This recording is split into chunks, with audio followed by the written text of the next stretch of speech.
সম্মানিত মাছ চাষি ও উদ্যোক্তা ভাই ও বন্ধুরা, আসসালামু আলাইকুম। আশা করি সকলে ভালো আছেন। তো বরাবরের মতো আজকেও আপনাদের মাঝে 100% অরিজিনাল মনোসেক্স তেলাপিয়া মাছের আরেকটি ভিডিও নিয়ে উপস্থিত হলাম। তো আজকে আলোচনা করব আপনারা মনোসেক্স তেলাপিয়া মাছের পোনা কীভাবে চাষ করবেন এবং কি উন্নত মানের পোনা কোথায় পাবেন।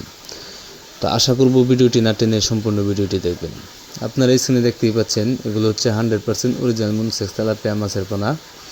এগুলোর মধ্যে আপনার দুইটা সাইজ রয়েছে, এগুলোকে আমরা গ্রেডিং করব।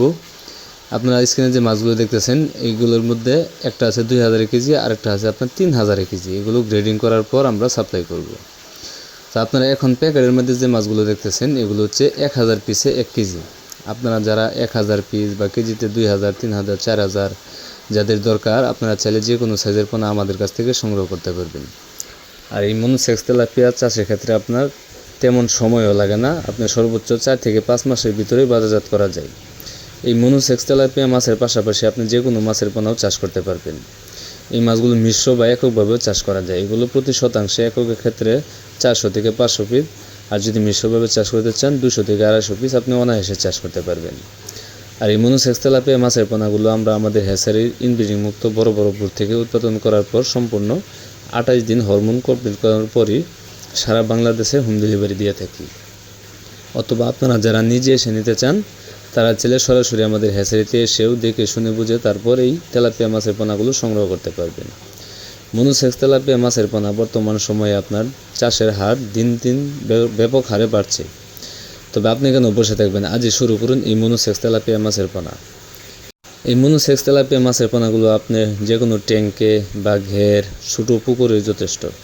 মাঝারি ধরনের পুকুর হলে সবচেয়ে থেকে বেশি ভালো হয়। আর পুকুর প্রস্তুতি যেরকম, আপনার যদি কোনো পুরাতন পুকুর হয়ে থাকে তাহলে অবশ্যই পুকুরটি প্রথমে ভালোভাবে সেচ দিবেন। সেচ দেওয়ার পর আপনি 1 থেকে 2 দিন যদি রোদ্রে শুকাতে পারেন তো সবচেয়ে ভালো হয়। তারপর আপনার প্রতি শতাংশে 1 কেজি হারে চুন, হাফ কেজি হারে টিএসপি সার দিয়ে আপনি পানি ঢোকানোর পর প্রতি শতাংশে হাফ কেজি হারে সরিষা দানার ফুল ছিটিয়ে দেবেন। আপনার পানিটা প্লান্টন হয়ে যাবে, মাছের খাদ্য তৈরি হবে। আর যদি আপনার নতুন কোনো পুকুর হয়ে থাকে তাহলে আপনার নতুন পুকুরের চুনের সংখ্যাটা প্রতি শতাংশে আধা কেজি হারে বেশি করে দিতে হবে। আর যদি আপনার পুরাতন পুকুর সেচ দেওয়ার কোনো মতো যদি বাস না থাকে তাহলে আপনার 20 ট্যাবলেট দিয়ে আপনার রাক্ষসী মাছ বা পোকামাকড় এগুলোকে মেরে ফেলতে হবে। 20 ট্যাবলেট দেওয়ার পর আপনি 72 ঘন্টা পর এই প্রতি শতাংশে 1 কেজি হারে চুন বা আধা কেজি হারে টিএসপি সার দিয়ে এর 2 থেকে 3 দিন পরই আপনি পুকুরে মাছ দিতে পারবেন।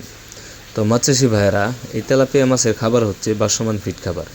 এগুলোকে সাধারণত বাসমান ফিড খাবার খাইয়েই আপনি সর্বোচ্চ 4 থেকে 5 মাসের ভিতরেই এই মনোসেক্স তেলাপিয়া মাছের পোনাগুলো বাজারজাত করতে পারবেন।